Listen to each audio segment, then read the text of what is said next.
शादीशुदा मर्दों के लिए एक बड़ी सीख।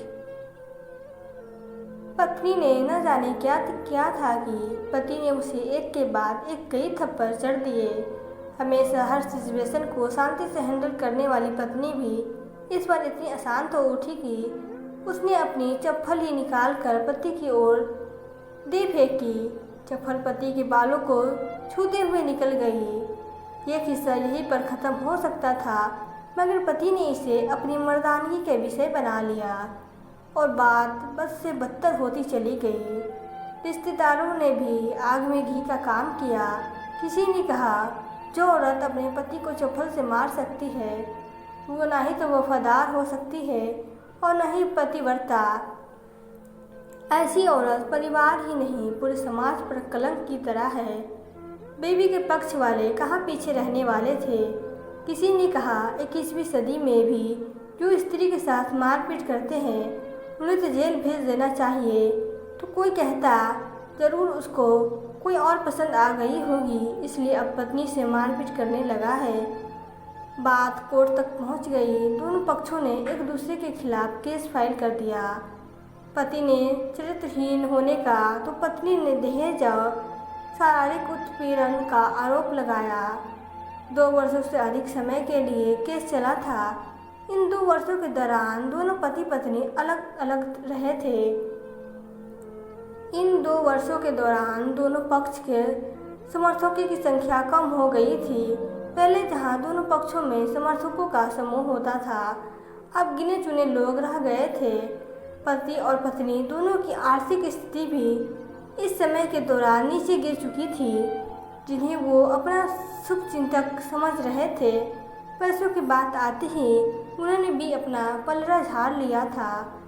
अगर कोई देने को भी राजी हुआ तो मोटे ब्याज की शर्त पर। आखिरकार वही हुआ जो सब चाहते थे। डाइवोर्स। हर कोई खुश था, दोनों पक्षों के रिश्तेदार, उनके माता पिता और दोनों के वकील।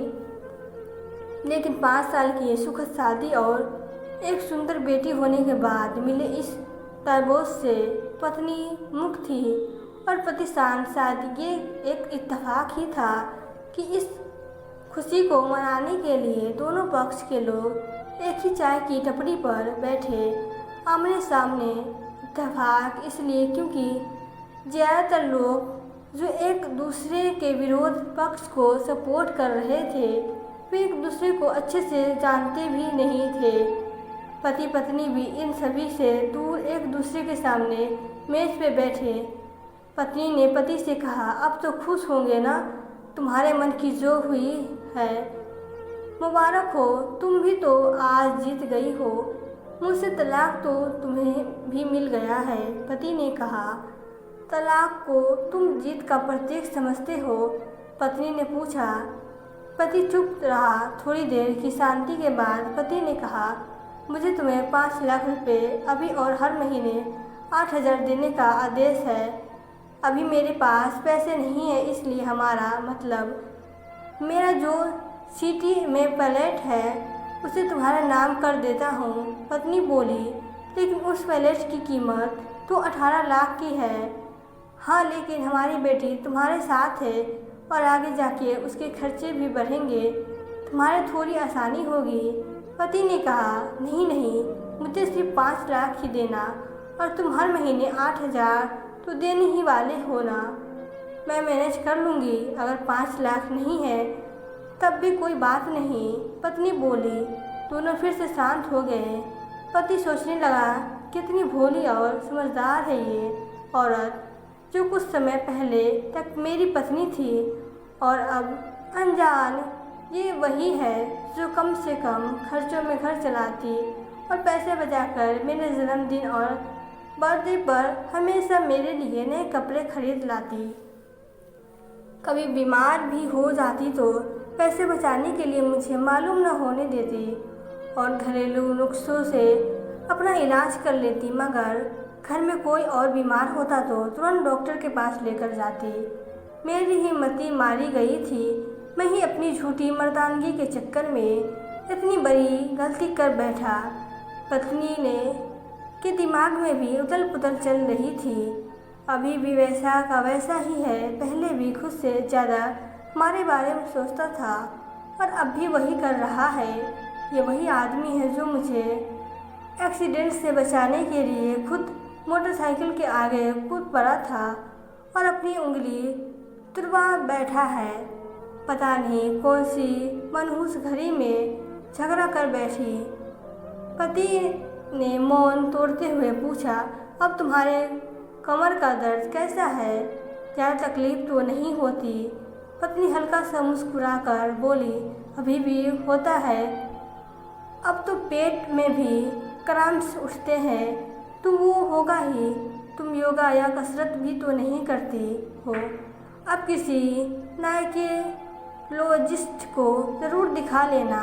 पति ने कहा, तुम बताओ तुम्हारा अस्थमा कैसा है? अब क्या अब भी दौरे पड़ते हैं? पति ने पूछा। हाँ पड़ते हैं, पहले से ज़्यादा, क्योंकि अक्सर इनहेलर भूल जाया करता था हूँ याद दिलाने के लिए तुम जो नहीं हो अब। पति बोला। पत्नी की आंखों में आंसू आ गए। वो बोले, तुम्हारे मेरे चरित्र पर सवाल नहीं उठाने चाहिए थे, तो ये परिस्थिति आती ही नहीं। हाँ मैं जानता हूँ तुम बहुत अच्छी हो। मुझसे गलती हो गई, बहुत बड़ी गलती। मैं लोगों के बहकावे में आ गया था। पति बोला, तुम भी तो मुझ पर दहेज का इल्ज़ाम लगाया था। वो बोला, गलत था और इस बात का मुझे भी पछतावा हुआ। पत्नी ने कहा। पति कुछ कहना चाह रहा था लेकिन हिचकिचा रहा था। पत्नी ने पूछा, कुछ कहना चाहते हो? वो बोला, क्या सब पहले जैसा नहीं हो सकता? क्या मतलब? पत्नी बोली, मतलब कि हम फिर से पहले की तरह पति पत्नी बनकर सच्चे दोस्त बनकर नहीं रह सकते। पति बोला, पर ये डिवोर्स के पेपर दिखाते हुए पत्नी ने कहा, फाड़ देते हैं। पति ने अपने पास रखे डिवोर्स के पेपर फाड़ते हुए कहा। पत्नी ने भी अपने पास रखे पेपर फाड़ दिए। सभी हैरान थे, वकील, रिश्तेदार और माँ बाप। पति पत्नी दोनों एक दूसरे के हाथ में हाथ पकड़े अपने घर की तरफ चले गए। दोस्तों, जो छोटी छोटी बातों पर लड़ते हैं और इन झगड़ों को बड़ा बना के अलग होने का डिसीजन लेते हैं, प्यार और झगड़ा तो एक सिक्के के दो पहलुओं की एक तरह है। दोनों को स्वीकार करना होगा, तभी ये पवित्र रिश्ता उनकी मंजिल तक पहुंचा पाएगा। तो दोस्तों, आपको यह कहानी कैसी लगी? अगर कहानी अच्छी लगी हो तो वीडियो को लाइक करें और प्लीज़ चैनल को सब्सक्राइब करें। Thank you.